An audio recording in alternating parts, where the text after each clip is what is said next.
अब बात करते हैं making of the Indian constitution. So India का कॉन्स्टिट्यूशन अब कैसे बना है, काफी बात कर ली साउथ अफ्रीका के बारे में, थोड़ा आप इंडिया के तरफ भी मुड़ते हैं। हमारे देश के कॉन्स्टिट्यूशन को समझने का समय आ चुका है। So like south Africa, India constitution was also drawn up under very difficult circumstances. मतलब काफी खराब उस समय, काफी डिफिकल्ट मुश्किल दौर था उस समय हमारा कॉन्स्टिट्यूशन लिखा गया है।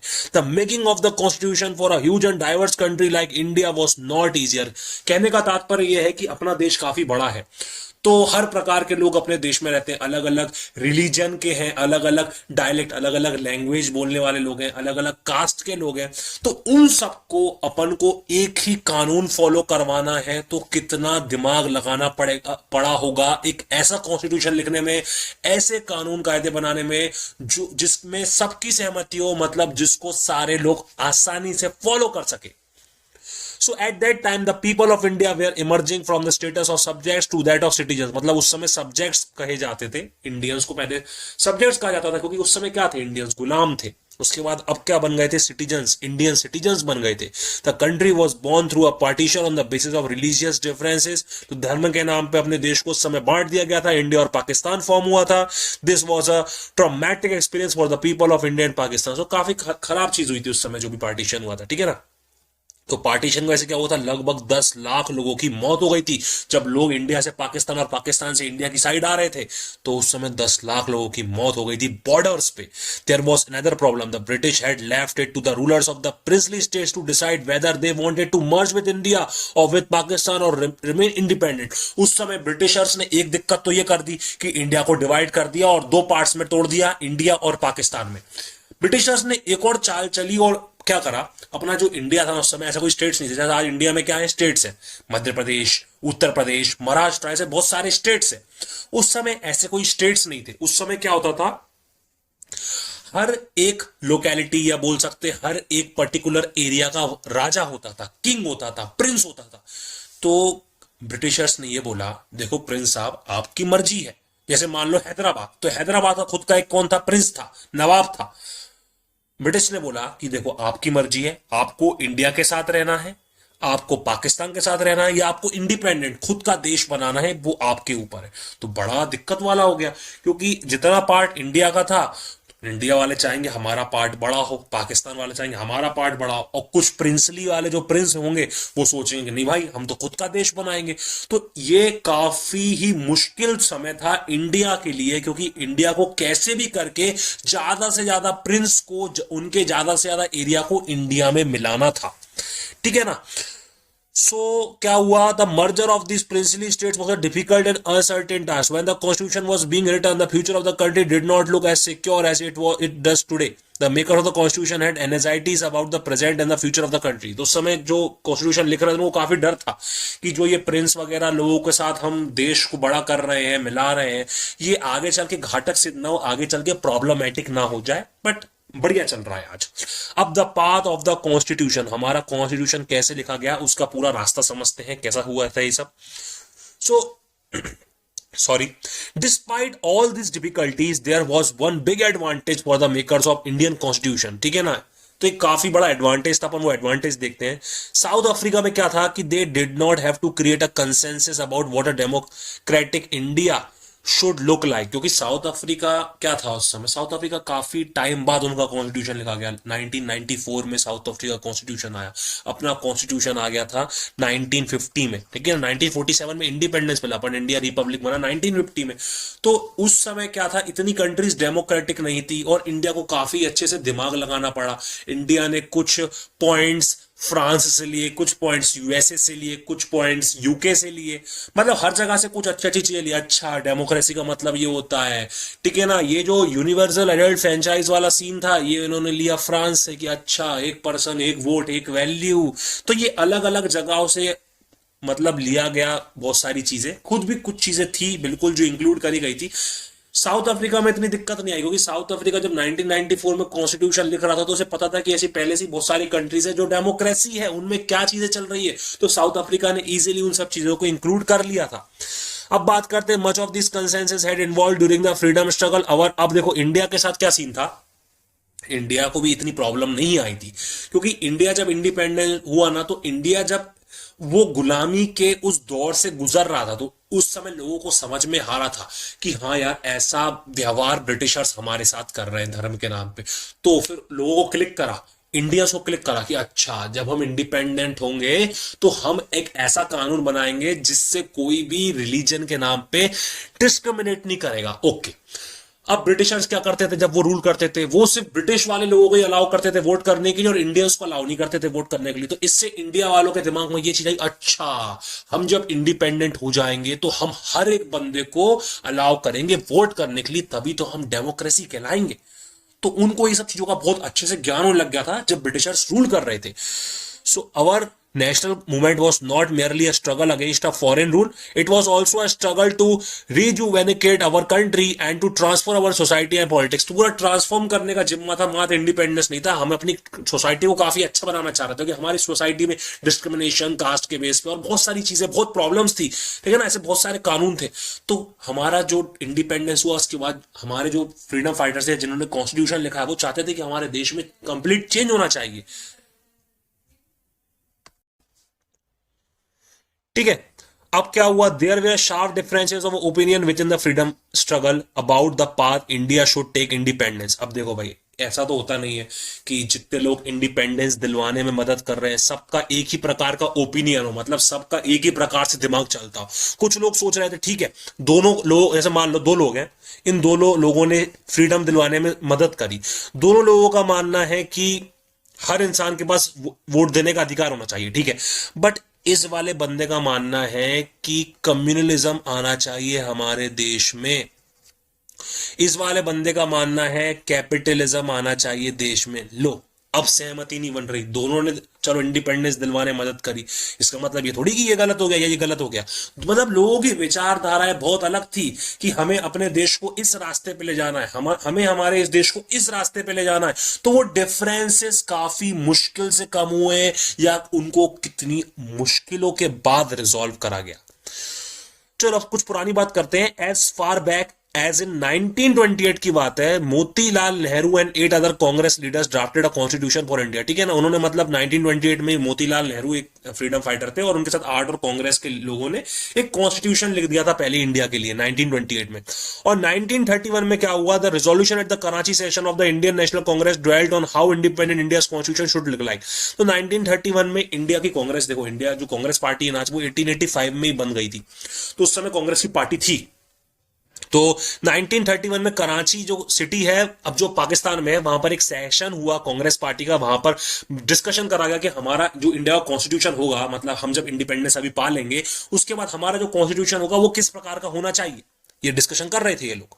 चलो, both these documents were committed to the inclusion of universal adult franchise. तो इसमें जो डिस्कशन चल रहा था ना, कॉन्स्टिट्यूशन हमारा जो बना दिया गया था उस समय, ये वाला कॉन्स्टिट्यूशन इंप्लीमेंट नहीं हुआ था। असली कॉन्स्टिट्यूशन तो 1949 में कंप्लीट हो गया, 1950 से हमारा क्या हुआ था, इंप्लीमेंट हुआ था। तो जितने भी कॉन्स्टिट्यूशन जो बनाया गया था 1928 में, उसमें भी इस चीज को काफी ज्यादा महत्व दिया गया था, काफी ज्यादा तवज्जो दी गई थी कि यूनिवर्सल एडल्ट फ्रेंचाइज होना चाहिए। यूनिवर्सल एडल्ट फ्रेंचाइज मतलब होता है 1 person 1 vote 1 value, right to freedom होना चाहिए, इक्वालिटी होनी चाहिए, है ना, और हमें राइट्स ऑफ माइनॉरिटीज को भी प्रोटेक्ट करना है। ये सब कॉन्स्टिट्यूशन में उस समय भी लिखा गया था। मतलब आप लोग समझ सकते हैं कि कितनी अच्छी विचारधारा थी हमारे फ्रीडम फाइटर्स की। उस समय जो लीडर्स थे उनकी कितनी अच्छी विचारधारा थी कि कितना बुरा व्यवहार कर रहे हैं ब्रिटिशर्स, पर हमारे देश को जब इंडिपेंडेंस मिलेगा तो हम अपने सिटीजन्स के साथ ये गलत व्यवहार नहीं करेंगे, हम सबको इक्वल राइट्स देंगे, सबको फ्रीडम देंगे, सबको इक्वालिटी देंगे, ठीक है ना, माइनॉरिटीज के राइट्स को भी प्रोटेक्ट करेंगे, हम इतना गलत काम नहीं करेंगे। मतलब कितनी अच्छी बातें थी हमारे जो लीडर्स सोच रहे थे। Thus some basic values were accepted by all leaders much before the Constituent Assembly met to deliberate on the Constitution। मतलब मेन जब हमारी Constituent Assembly बैठी थी, Constituent Assembly मतलब जो Constitution बनाने के लिए जो असेंबली बैठी थी, कब, इंडिपेंडेंस के बाद 1947 में, उसके काफी पहले ही मतलब कुछ ऐसे लीडर्स थे जिन्होंने एक प्रकार से थोड़ा सा अपन बोल सकते हैं रफ कॉन्स्टिट्यूशन बना लिया था और उसमें भी ये सब चीजें इंक्लूड करी थी कि हाँ वोट देंगे, इक्वालिटी देंगे, फ्रीडम देंगे, मतलब ठीक है ना। चलो, The familiarity with political institutions of colonial rule also have developed an agreement over the institutional design। अब हमारे जो उस समय के लीडर्स थे वो 1928-19 तब उस समय जो कॉन्स्टिट्यूशन बनाए थे उसमें उनको काफी ज्यादा चीजें क्लियर हो गई थी। मतलब जैसे ब्रिटिशर्स ने क्या करा था, लेजिस्लेचर बना के रखा था, पार्लियामेंट बना के रखा था, उनके यहाँ गवर्नमेंट होती थी, मतलब भले से ब्रिटिशर्स को लेते थे, उनके यहाँ जुडिशरी था, मतलब जुडिशरी मतलब जैसे हमें जस्टिस चाहिए तो जस्टिस कैसे मिलेगा, तो उसका पूरा एक स्ट्रक्चर बना के रखा था ब्रिटिशर्स ने। मतलब ब्रिटिशर्स के साथ भी कोर्ट थे, तो उस समय भी उस सब चीजों की वजह से हमारे जो लीडर्स थे इंडिया के, उनको काफी हेल्प मिली कि हाँ हमें जब इंडिपेंडेंस मिलेगा तो हम भी इसी प्रकार से जुडिशरी बनाएंगे, मतलब इसी प्रकार से लोगों को न्याय मिलेगा, लोगों को जस्टिस मिलेगा, हम भी कोर्ट्स रखेंगे, ऐसा सबसे बड़ा कोर्ट होगा सुप्रीम कोर्ट, उससे छोटे कोर्ट होंगे हाई कोर्ट, डिस्ट्रिक्ट कोर्ट, हम भी ये सब चीजें रखेंगे। तो उससे ज्यादा काफी ज्यादा क्या हुआ, आसान हुआ उस समय के लीडर्स के लिए एक रफ कॉन्स्टिट्यूशन बनाना। The British rule had given voting rights only to a few, तो काफी कम लोगों के पास वोटिंग के राइट्स थे, मतलब जो बहुत अमीर होते थे या राजा महाराजा वही लोग सिर्फ वोट कर सकते थे, जो गरीब लोग होते थे, जो आम आदमी होते थे, उनको वोट करने का अधिकार नहीं था ब्रिटिश वालों के टाइम में।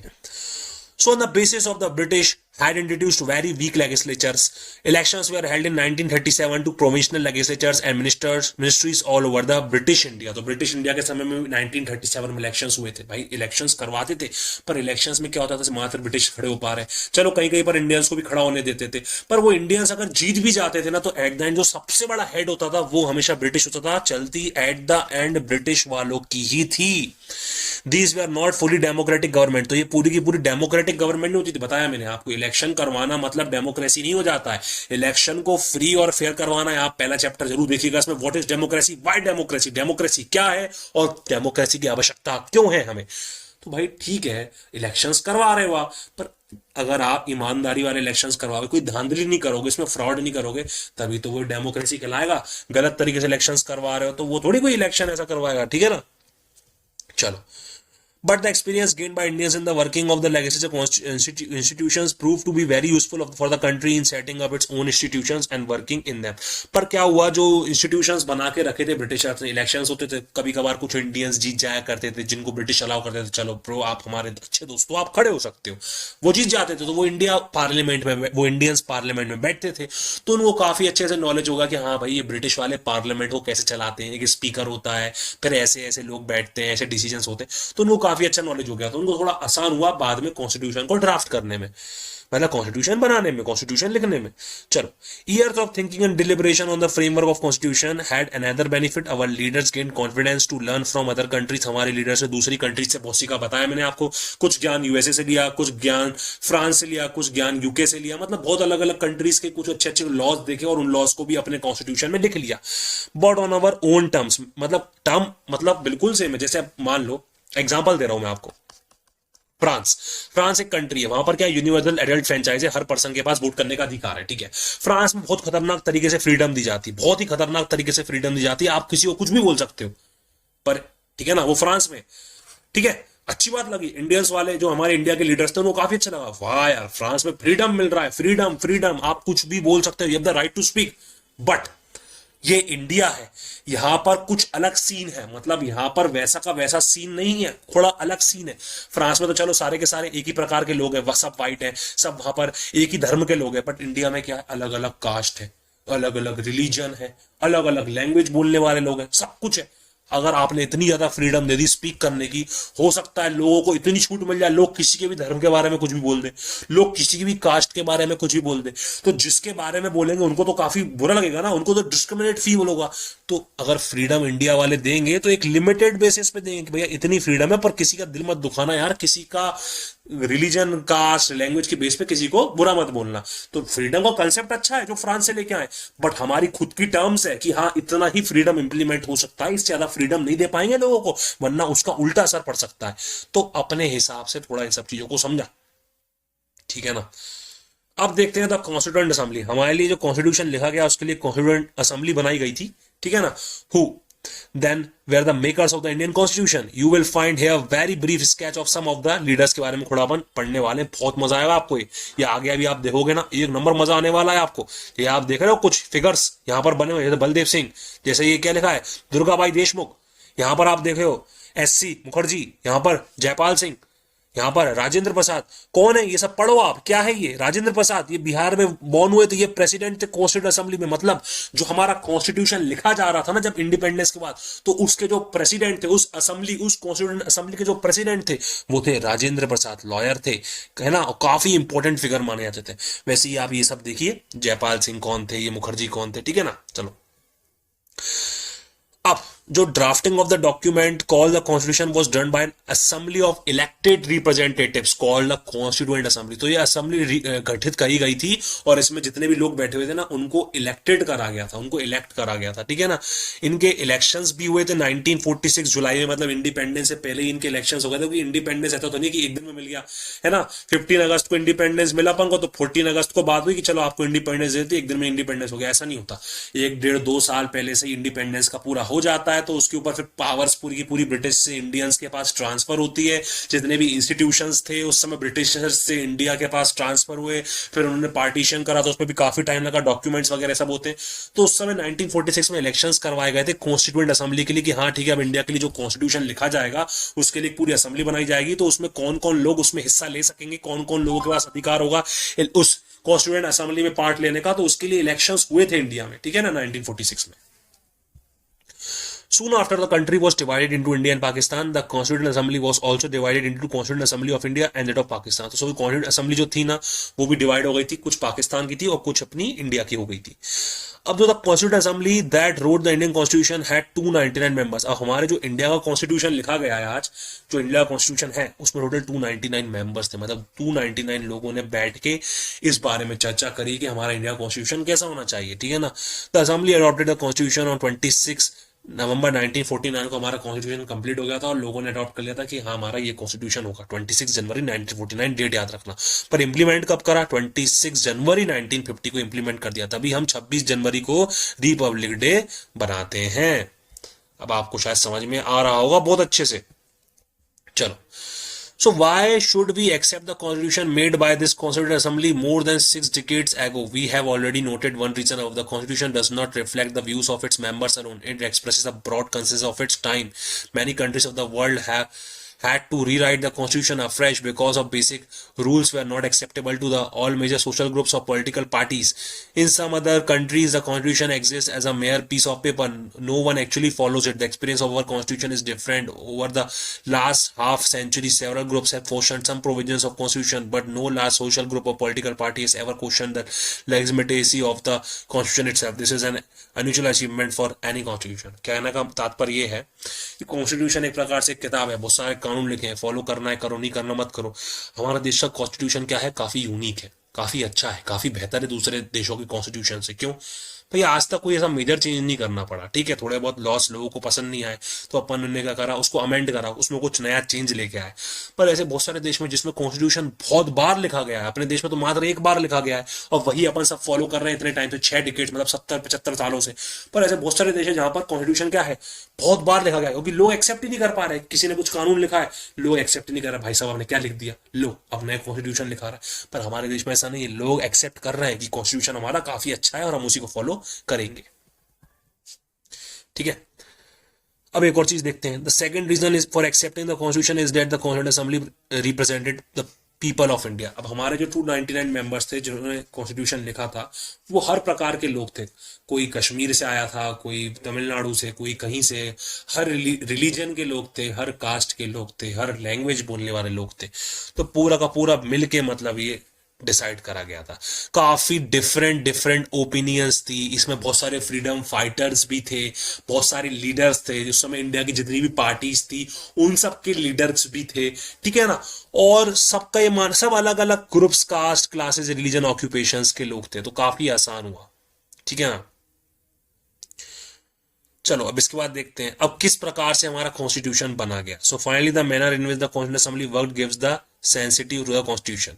The constituent assembly worked in a systematic, open and consensual manner. First some basic principles were decided and agreed upon, then a drafting committee chaired by, एक drafting committee बनाई गई थी, उसके हेड जो थे वो डॉक्टर बी आर अम्बेडकर थे। वो एक ड्राफ्ट कॉन्स्टिट्यूशन बनाते थे, मतलब कुछ लोगों ने क्या करा, इन लोगों ने बैठ के डिस्कशन करा कि हाँ भाई ये कानून बनाया जा सकता है, ये कानून हम अपने कॉन्स्टिट्यूशन में डाल देंगे, ठीक है। वो कानून बना दिया, लिख दिया, ठीक है, ये हमारा कानून है, ये हमारा क्या है, कानून है। स्पेलिंग सही है पता नहीं, कानून, ठीक है ना।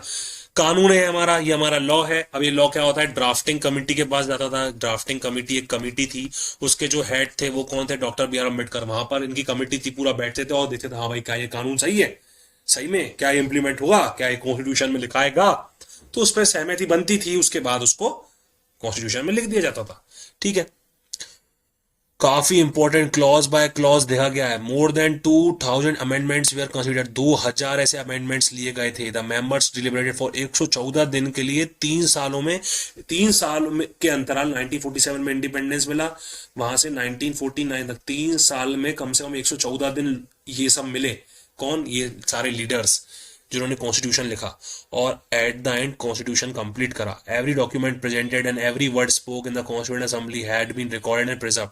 तो कॉन्स्टिट्यूएंट असेंबली में जो भी डिस्कशन चल रहा था ना सारे लीडर्स का, उन सब की रिकॉर्डिंग है, वो सब रिकॉर्ड करा गया है। आज भी आपको रिकॉर्डिंग मिल जाएगी, आप सर्च करना, सारी रिकॉर्डिंग हो रही थी कि कैसे वो डिस्कशन कर रहे हैं, क्या फायदे हैं इस कानून के, क्या नुकसान है, ये सब चीजों की रिकॉर्डिंग है आज भी, ठीक है ना। मतलब सब कुछ कितना क्लियर था, पूरी दुनिया वाले देख सकते थे, हमारे देश के सारे लोग देख सकते थे कि क्या डिस्कशन कर रहे हैं अंदर ये लीडर्स क्या सोच के ये लॉ बना रहे हैं।